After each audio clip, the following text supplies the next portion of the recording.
There's nothing special about this episode.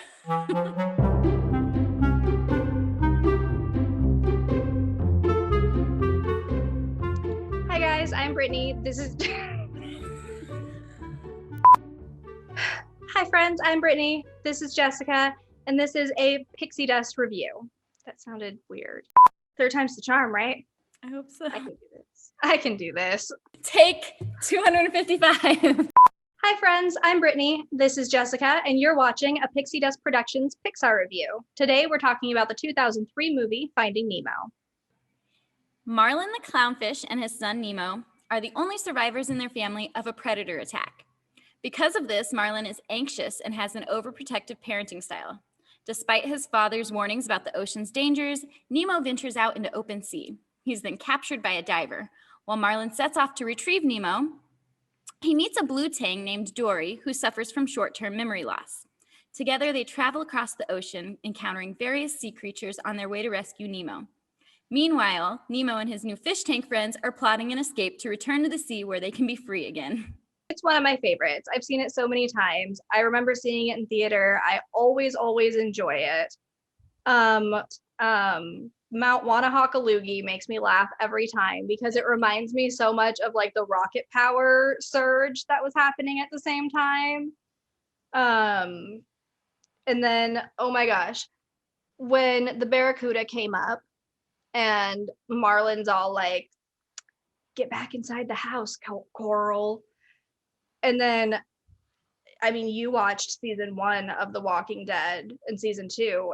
Yeah, season 2 when they were at the farm, and the whole time they're telling Carl to get back in the house. It was so funny to me. It's just get back in the house, Coral. Yeah, I didn't make that connection, but there was so many memes at the time, like when that was said. So that just, I mean, it's like a 10-season show, so that's what, 10 years ago, and I'm still laughing about the meme.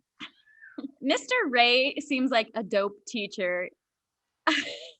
I wish he was my teacher.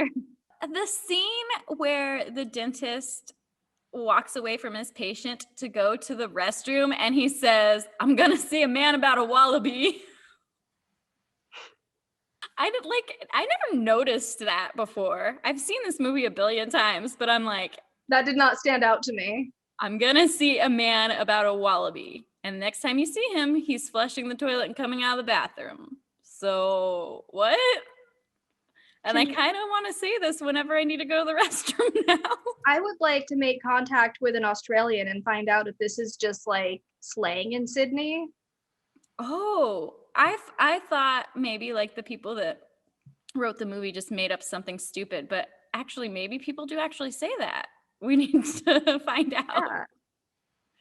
One thing I did really enjoy is the foreshadowing that was presented through the movie where like when Nemo's like, hey, have you ever met a shark? How old is a sea turtle? And then Marlin's like, I'll ask a sea turtle right after I meet a shark. And that's exactly the adventure he takes. He has to go to like the Shark Eaters Anonymous thing before he cruises the East Australian Current.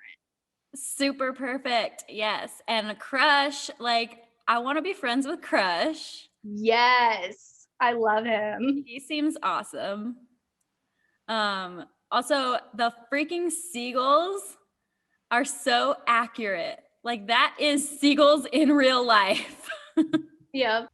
Obviously, I feel like a broken record when I say this because I've said it pretty much every episode we've ever recorded, but the animation was beautiful.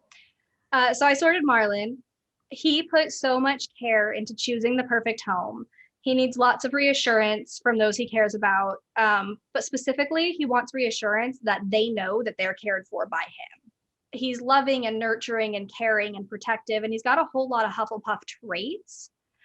But the overprotection due to like his immense trauma, his will to absolutely get the job done, and the fact that he can quickly evaluate a situation and work it to a productive angle tells me he's actually a Gryffindor. Just maybe a high anxiety Gryffindor. I ended up sorting Dory. Dory is the kindest fish you will ever meet. She's always willing to help a friend in need, even if it takes swimming across the entire ocean to do it.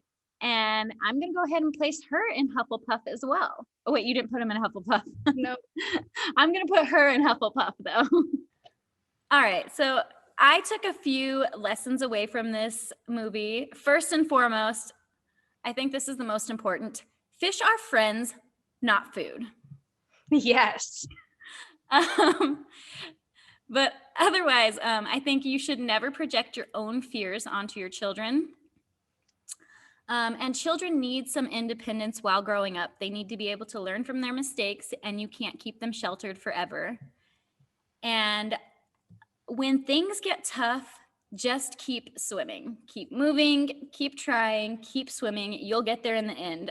This is similar to, and I'm jumping ahead because it will be forever before we ever get to this movie, but Frozen 2, when they say, do the next right thing, sometimes that's all you can do is do the next right thing.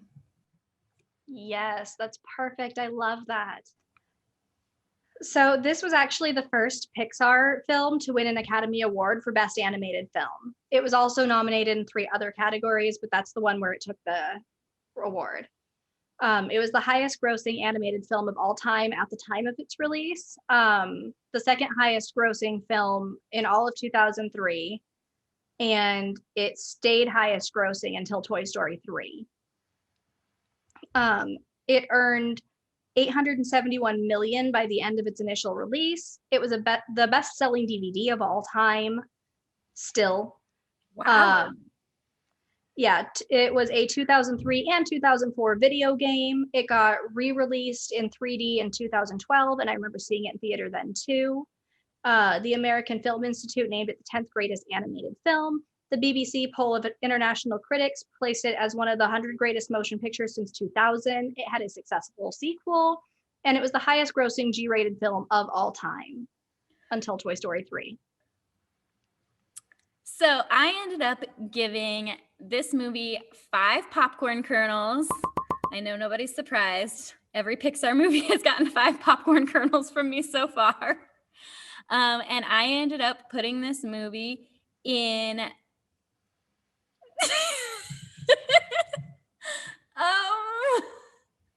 second or third place. Okay. I ended up putting this movie in third place. Oh, how I feel about this. You're so distressed. It's a hard decision, okay? You're so distressed. Okay. Have you made peace with it? I guess. I ended up putting this movie in third place, under Monsters, Inc., and above Toy Story 2. Or should I put it in second, below Toy Story? Well, I put it at number 2, under Toy Story and above Monsters, Inc.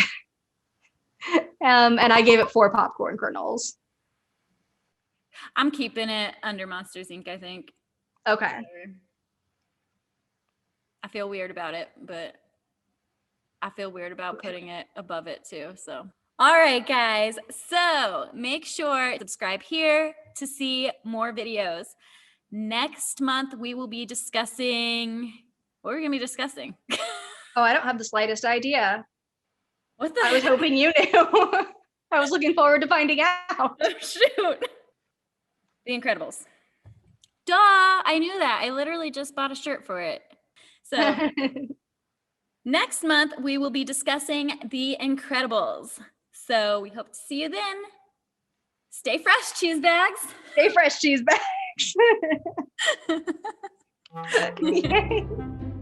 I don't know what rainbow unicorns are supposed to taste like. They're back. You don't deserve to be in this cat's presence right now. Cats are better than people. Yeah, taste the rainbow. I don't want to. I don't trust you sometimes because of stuff like this. They're so nasty. Like, kind of manipulate him a little bit, but the problem is you just have to be like on your guard.